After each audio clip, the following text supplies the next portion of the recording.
আর এই যে ছোট ভাই, তোমার বয়স 25 বছর, R15, হ্যাঁ, তারপরে যে কি কয় FZS নিয়ে যে বুম বুম বুম করো। তোমার দাদা ছিল ফকিরের মতো, ভাত খেতে ভাত পাইতো না, 5 বিঘা জমি ছিল, 10 মণ ধান হইতো না, 1 খুন্দ হইতো জমি, 2 খুন্দ পানিতে ডুবে থাকতো তোমাদের এখানে। অথবা মরুভূমি ছিল, পানি ছিল না, উঁচু এলাকা, এরকমই বাংলাদেশ ছিল। 30-40 বছর আগের কথা বলছি, বেশি দিন আগের না। 1 খুন্দ জমি পেত, ধানের পাশে যে ঘাস, ঘাসের বিচি, ওই ঘাসের গোটা তুলে এনে জাউ রান্না করে খাইতো। অনেক পয়সাওয়ালা হয়ে গেছে না? তাহলে লিঙ্ক করে বেড়াও। শুধু 1 শতক জমি 15 লাখ টাকা হওয়ার কারণে তোমার মেম্বার, তোমার যে মেম্বার এখন অনেক কিছু, তোমার যে চেয়ারম্যান এখন অনেক কিছু। ওর বাপ দাদা কি ছিল আমরা জানি না, না? ও কত বড় পয়সাওয়ালা, 10 তলা বিল্ডিং তোলে, মসজিদে এসে 2 লাখ টাকা দান করে, কি ব্যবসা করে?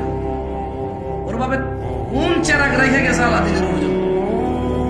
হ্যাঁ, ইত্তাকুল্লাহ ইয়া